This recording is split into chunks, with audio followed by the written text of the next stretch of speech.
আজকের ভিডিওটা কিন্তু একদম শুরু থেকে শুরু করেছি। একদম কিভাবে পন্সটাকে আমি সোক করেছি, কিভাবে ক্রিম লাগিয়েছি, কিভাবে ডিজাইন করেছি, সম্পূর্ণ ভিডিওটা নিয়ে চলে এলাম। তো ভিডিওটাকে স্কিপ না করে দেখতে থাকো। আজকের কেকের ডিজাইনটা আমি কীভাবে বানিয়েছি। আজকের কেকটা কিন্তু আমি বার্থডে ওকেশনের জন্য বানিয়েছিলাম।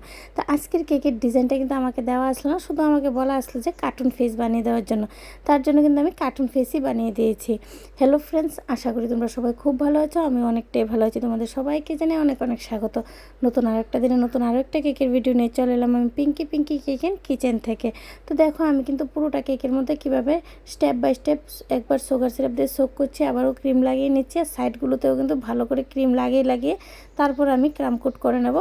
এখন আরও একটা কেকের পন্স দিয়ে দেবো, দিয়ে আমি ভালো করে ক্রিম দিয়ে ক্রাম কোট করে দেবো। ক্রাম কোট না করলে কিন্তু একদম সমস্যা হতে পারে, কারণ ক্রিমের সাথে কেকের ক্রামসগুলো চলে আসবে, আর ফিনিশিংটা কিন্তু দেখতে একদমই ভালো লাগবে না। আর আজকের কেকটার মধ্যে কীভাবে আমি ক্রিম লাগিয়েছি সেটা স্কিপ করেছি, কারণ প্রত্যেকটা ভিডিওর মধ্যে আমার ওই ক্লিপটা থাকে, তাই আজকে স্কিপ করে দিলাম, কারণ একটা শটের মধ্যে এতগুলো ক্লিপ দেওয়া সম্ভব না।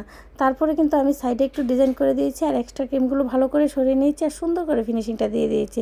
ফিনিশিংটা সুন্দর করে দেওয়া খুব দরকার, তা না হলে কিন্তু কেকের ডিজাইনটা দেখতে ভালো লাগবে না। আর টুথপিকের সাহায্যে আমি একটু মেজারমেন্ট করে দাগ দিয়ে নিয়েছি, তা না হলে কিন্তু ডিজাইনটা খারাপ হয়ে যাওয়ার চান্স থাকে। তার জন্য কিন্তু আমি আগে থেকেই ভালো করে দাগ দিয়ে দিয়েছি। আর এখন কিন্তু N1 নোজেল দিয়ে আমি রোজগুলো বানিয়ে দিয়েছি, আর কালারটা কিন্তু পিঙ্ক কালার ইউজ করেছি, যেহেতু বার্থডে তার জন্য কিন্তু বেবি গার্লের বার্থডে তার জন্য কিন্তু পিঙ্ক কালারই ইউজ করেছি। এখন আমি দেখো এখানে রাউন্ড শেপের নোজাল নিয়ে নিয়েছি, বা পাইপিং ব্যাগটাকে ছোটো করে কাট করে নিলেও কিন্তু এই কানগুলো তোমরা বানিয়ে দিতে পারবে এইভাবে সেমভাবে। আর আশা করি তোমরা বুঝতে পেরেছো আমি কীভাবে কানগুলো বানিয়েছি। সমস্যা থাকলে অবশ্যই আমাকে কমেন্টে জানাতে পারো। এখন আমি ফেসটাকে এঁকে দেবো, আর ফেসটা আঁকার জন্য এখানে আমি চকলেটের জেল ইউজ করেছি। তোমরা চাইলে তোমরা ক্রিমের সাথে কালারও ইউজ করে নিতে পারো, ব্ল্যাক কালার। আমি এখানে জেল ইউজ করেছি। তো আমার কেকের ডিজাইন কিন্তু একদম রেডি হয়েছে। বার্থডে টোটা লাগিয়ে নামটা লিখে দেবো। আজকের মতো এই পর্যন্তই। নেক্সট টাইম নতুন আরও একটা কেকের ভিডিও নিয়ে তোমাদের সবার সাথে আবার দেখা হবে। সবাই খুব ভালো থেকো, সুস্থ থেকো, আর খুব আনন্দে থেকো। রাধে রাধে ফ্রেন্ডস।